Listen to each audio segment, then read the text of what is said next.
जय हिंद साथियों, आप सभी दोस्तों का एसडी वाला परिवार के यूट्यूब चैनल पर मोहित कुमार हार्दिक स्वागत करता हूं। दोस्तों, यूपीएसआई के लिए प्रैक्टिस सेशन आज छठवां है, बहुत ही इंपॉर्टेंट है। यहां से क्वेश्चन वो हैं जो कि पिछली यूपीएसआई की परीक्षाओं में अधिकतर देखने को मिले हैं। सीरीज आपके लिए बहुत ही इंपॉर्टेंट होने वाली है। आज दोस्तों महाशिवरात्रि का पर्व है। मैं बाबा शिव से यही आराधना करता हूँ, एक बार तो आप सभी को महाशिवरात्रि की हार्दिक शुभकामनाएं एसडी वाला परिवार के यूट्यूब चैनल की ओर से। बाबा शिव से यही आराधना करता हूं कि जो अगली शिवरात्रि आए तो आप किसी भी विभाग में कार्य कर रहे हो, महादेव सबकी सुनते हैं और महादेव आप पर कृपा बरसाएंगे। आप मेहनत करते रहो, उसका फल आपको महादेव देंगे। तो पुनः एक बार फिर आपको महाशिवरात्रि की हार्दिक शुभकामनाएं। पहला प्रश्न बहुत ही इंपॉर्टेंट है। प्रायद्वीपीय भारत की सबसे लंबी नदी कौन सी है? गोदावरी है, कृष्णा है, नर्मदा है, कावेरी है। इसका जो राइट आंसर है वो ऑप्शन ए बिल्कुल करेक्ट है। दोस्तों, प्रायद्वीपीय भारत की सबसे लंबी नदी गोदावरी है।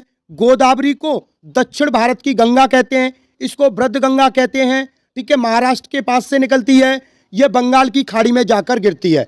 दोस्तों, इसकी जो लंबाई है वो 1465 किलोमीटर लंबाई है। वहीं पे बात कर लेते हैं थोड़ा सा। ठीक है, कृष्णा नदी की लंबाई कितनी है? 1400 किलोमीटर। नर्मदा नदी की लंबाई कितनी है? 1213 किलोमीटर। वहीं पर कृष्णा नदी की कितनी है? 800 किलोमीटर। बहुत ही इंपॉर्टेंट है। यहां से एक प्रश्न, कई प्रश्न मैं आपको बताने का प्रयास करूंगा। सीरीज आपके लिए बहुत ही इंपॉर्टेंट है, आप इसे अधिक से अधिक अपने दोस्तों को शेयर करें। क्लास आपके लिए बहुत ही इंपॉर्टेंट होने वाली है। ठीक है दोस्तों, भारत में जनगणना संचालन करने का कार्य कौन सा मंत्रालय करता है? गृह मंत्रालय, शिक्षा मंत्रालय, वित्त मंत्रालय, सामाजिक न्याय मंत्रालय। इसका जो राइट आंसर है ऑप्शन ए बिल्कुल सही है, गृह मंत्रालय। भारत में सबसे पहली बार जनगणना 1872 में हुई थी। कब हुई थी? लॉर्ड मेयो के काल में 1872 में हुई थी। वहीं पे बात एक और जानकारी दे दूं कि 1881 से नियमित रूप से जनगणना होना शुरू हो गया। ठीक है दोस्तों, भारत में 2011 में लास्ट बार जनगणना हुई, उसके बाद 2021 में होनी थी। 2021 में आपका कोविड काल हो गया, नहीं हो पाई। अब जो जनगणना होगी वो 2026 और 27 के लिए निर्धारित की गई है। बहुत ही इंपॉर्टेंट है यहां से। ठीक है दोस्तों, सीरीज आपके लिए बहुत ही इंपॉर्टेंट है। क्वेश्चन सीरीज में एक से अधिक प्रश्न आपको देखने को मिलेंगे, आंसर देखने को मिलेंगे। तो सीरीज आपके लिए बहुत ही इंपॉर्टेंट है। ठीक है दोस्तों, जीएसटी परिषद में केंद्र सरकार के मतों की भारिता कितनी होती है?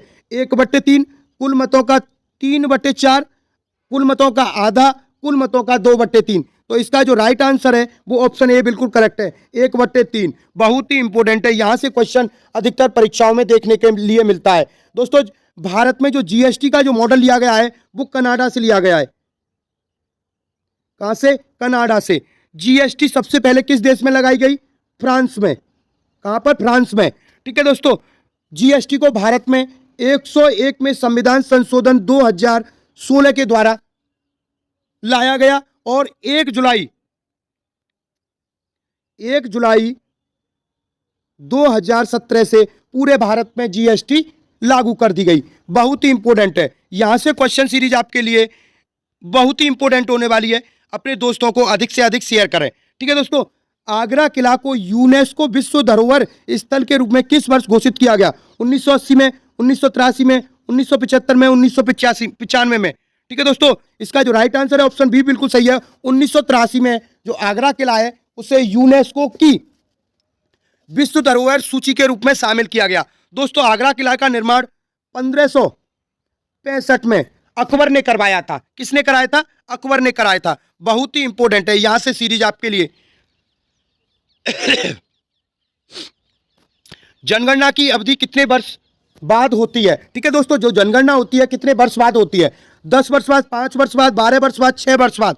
इसका जो राइट आंसर है ऑप्शन ए बिल्कुल करेक्ट है। भारत में जो जनगणना होती है वो 10 वर्ष बाद होती है। 2011 में हुई थी, ठीक है, लास्ट बार 2021 में होनी थी, परंतु कोविड काल के समय नहीं हो पाई। अब 2026 और 27 में जनगणना होगी। ठीक है दोस्तों, बहुत ही इंपॉर्टेंट है यहां से क्वेश्चन सीरीज। भारतीय संविधान की किस अनुसूची में केंद्र और राज्यों के बीच विधायी विषयों का त्रिस्तरीय विवरण उल्लेखित है? 12वीं अनुसूची में, तीसरी अनुसूची में, 7वीं अनुसूची में, 5वीं अनुसूची में। तो इसका जो राइट आंसर है ऑप्शन सी बिल्कुल सही है। 7वीं अनुसूची में केंद्र और राज्यों के बारे में विधायी शक्तियों का विवरण दिया गया है। 3 प्रकार से दिया गया है, केंद्र सूची, राज्य सूची और समवर्ती सूची। इन सभी विषयों पर अलग अलग कानून बनाते हैं। केंद्र कानून अलग बनाता है, राज्य अलग बनाता है कुछ विषयों पर, और कुछ विषयों पर दोनों कार्य करते हैं, कानून बनाते हैं। ठीक है दोस्तों, नेक्स्ट पॉइंट।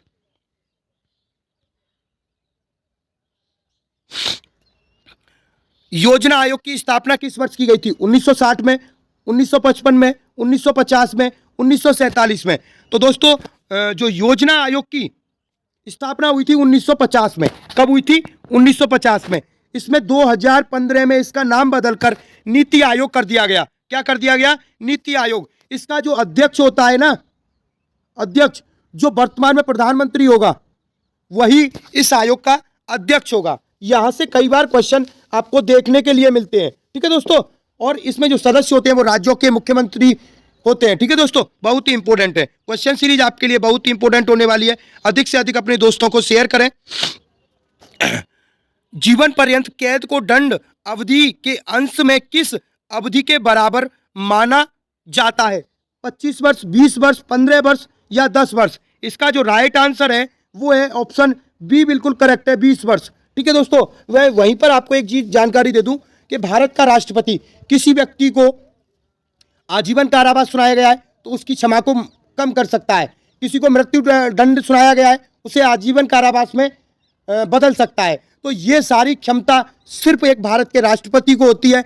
और दोस्तों यह जो क्षमता होती है वो अनुच्छेद 722 के तहत उस पर इस शक्ति का एक प्रकार से व्यक्तियों के लिए वह प्रयोग कर सकता है। क्षमादान की शक्ति, किसकी? क्षमादान की। पूछ लेता है कि भारतीय संविधान के किस अनुच्छेद में राष्ट्रपति की क्षमादान शक्ति का उल्लेख मिलता है?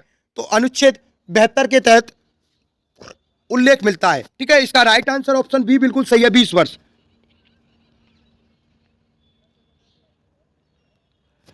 राष्ट्रीय मानवाधिकार आयोग शिकायत दर्ज होने से कितने समय पहले घटना पर सुनवाई नहीं करता? 6 माह, 1 वर्ष, 2 वर्ष, 3 वर्ष? इसका जो राइट आंसर है वो ऑप्शन बी बिल्कुल सही है, एक वर्ष। अगर 1 वर्ष से पहले कोई घटना होगी तो उस पर वह सुनवाई नहीं करेगा। दोस्तों इसकी स्थापना हुई थी 1993 के अधिनियम द्वारा। ठीक है, किसके द्वारा? 1993 के अधिनियम द्वारा। ठीक है दोस्तों, नेक्स्ट पॉइंट। संविधान द्वारा भारत में किस निकाय को योग्य पद्धति का प्रहरी माना गया है?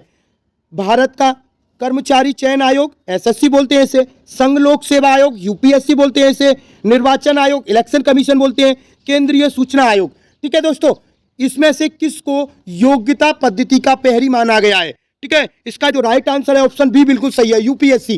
क्योंकि दोस्तों यूपीएससी के द्वारा ही आपके आईएएस अधिकारी चुने जाते हैं। वही तो एक प्रकार से लिखित रूप में कानूनों के बारे में जानकारी देते हैं। ठीक है दोस्तों, यहां से चीजों का एक प्रकार से यूपीएससी को वह प्रमुख स्थान मिला है जिससे देश की इकोनॉमी के बारे में, अन्य प्रकार की जानकारियों के बारे में ये आईएएस पीसीएस अधिकारी देते हैं। ठीक है, तो इसका जो राइट आंसर है संघ लोक सेवा आयोग, यूपीएससी। दोस्तों इसका उल्लेख अनुच्छेद 315 से और 323 तक, 22 और 23 तक मिलता है। ठीक है दोस्तों, कहां तक मिलता है? इसमें जगह नहीं, मैं दोबारा लिख देता हूं, 315 से 322।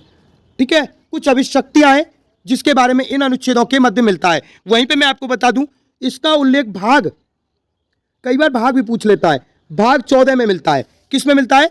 भाग 14 में मिलता है। ठीक है दोस्तों, बहुत ही इंपॉर्टेंट है, यहां से क्वेश्चन अधिकतर पूछे जाते हैं। ठीक है दोस्तों, नेक्स्ट बात करते हैं। राष्ट्रीय एकता परिषद की पहली बैठक किस वर्ष आयोजित की गई? 1947 में, 1986 में, 1971 में, 1962 में? तो इसका जो राइट आंसर है वो है आपका 1962। ऑप्शन डी बिल्कुल करेक्ट है, ऑप्शन 4 बिल्कुल करेक्ट है। दोस्तों उस समय जो प्रधानमंत्री थे पंडित जवाहरलाल नेहरू ने व्यक्तियों की सामाजिकता एकता के लिए एक राष्ट्रीय एकता परिषद का गठन किया गया था। इस समय जो अध्यक्ष थे इसके वो पंडित नेहरू थे, प्रधानमंत्री इस समय उसका अध्यक्ष हुआ करता था। ठीक है दोस्तों, नेक्स्ट पॉइंट यहाँ पे देख सकते हो, इसकी जो स्थापना की गई थी वो 1961 में की गई थी और 61 में पहली बैठक 1962 में हुई थी। कब हुई थी? 1962 में। क्वेश्चन सीरीज आपके लिए बहुत ही इंपॉर्टेंट होने वाली है और आज बहुत ही इंपॉर्टेंट है। ये क्वेश्चन कई बार पूछा गया है। उत्तर प्रदेश की प्रथम महिला राज्यपाल श्रीमती सरोजिनी नायडू किस अवधि तक अपने पद पर रहीं? ठीक है दोस्तों, 1940 से 1948 तक, 1947 से 1949 तक, 47 से 51 तक, 48 से 50 तक। ठीक है दोस्तों, इसमें उनके कार्यकाल के बारे में, तो इसका राइट आंसर ऑप्शन सेकंड बिल्कुल सही है, 1947 से 1949 तक। यहां से 3 क्वेश्चन बनते हैं दोस्तों, 2 या 3, कि भारत की पहली राज्यपाल कौन थी? सरोजिनी नायडू। उत्तर प्रदेश की पहली राज्यपाल कौन थी? सरोजिनी नायडू। ठीक है दोस्तों, यहां से और एक और इंपॉर्टेंट जानकारी है दोस्तों, 1925 में, कब? 1925 में कांग्रेस पार्टी की पहली भारतीय महिला अध्यक्ष बनी, पहली भारतीय महिला अध्यक्ष बनी कांग्रेस पार्टी की। तो दोस्तों क्वेश्चन आपके लिए बहुत ही इंपॉर्टेंट है। ठीक है दोस्तों, इनका जो निधन हुआ था वो हुआ था 2 मार्च 1949 को। ठीक है दोस्तों, नेक्स्ट बात करते हैं। महात्मा गांधी ने साबरमती आश्रम की स्थापना कहाँ की थी? बड़ौदा में, अहमदाबाद में, लखनऊ में, चंपारण में। तो इसका जो राइट आंसर है वो ऑप्शन बी बिल्कुल करेक्ट है, अहमदाबाद में स्थापना की थी। बहुत ही इंपॉर्टेंट है दोस्तों, कब की थी? 17 जून 1917 को इसकी स्थापना की गई थी। दोस्तों यह पहले जिस साबरमती जो स्थान है ना, वहां पर इनका आश्रम नहीं था। पहले कहां पे था? जो इन्होंने स्थापना की थी अपने आश्रम की, वो की थी 25 मई 1915 को। कहां पर? कोच वन, अहमदाबाद में। कोच रब एक स्थान है अहमदाबाद में, वहां पर इन्होंने, गांधी जी ने पहली बार अपने आश्रम की स्थापना की। फिर बाद में इसको 1917 में स्थानांतरण कर साबरमती नदी के किनारे अपने आश्रम की स्थापना की। इसी वजह से इसे साबरमती आश्रम कहा गया। ठीक है दोस्तों, नेक्स्ट पॉइंट।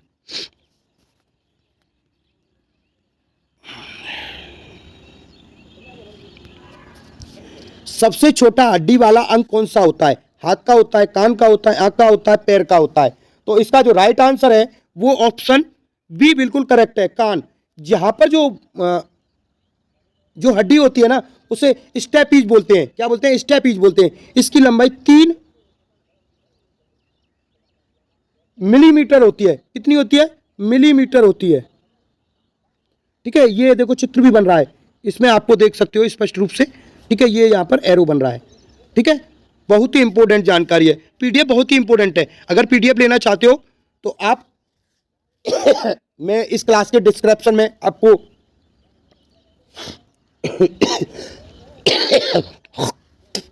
लिंक डाल दूंगा।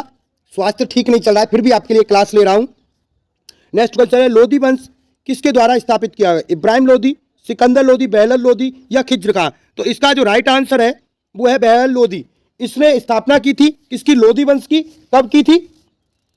1451 से 1526 तक यह वंश रहा। इब्राहिम लोधी और बाबर के मध्य पानीपत का प्रथम युद्ध होता है और यहीं से लोधी वंश की खत्म हो जाता है, समाप्त हो जाता है। और फिर उसके बाद भारत में 1526 से मुगल आ जाते हैं।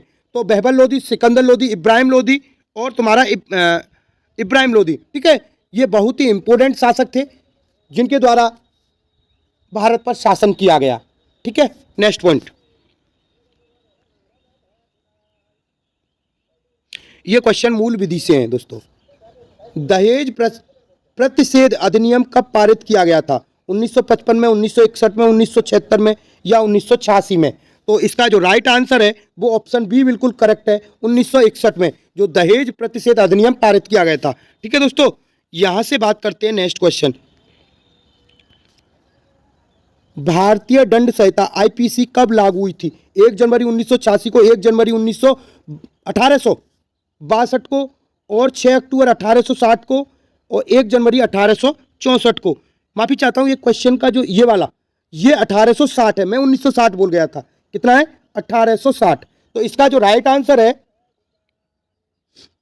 क्या है? 1862। राइट आंसर है 1 जनवरी 1862। ऑप्शन बी बिल्कुल करेक्ट है, ऑप्शन सेकंड बिल्कुल करेक्ट है। ठीक है दोस्तों, इसके बारे में दे रखा है ये देखो 1 जनवरी 1862।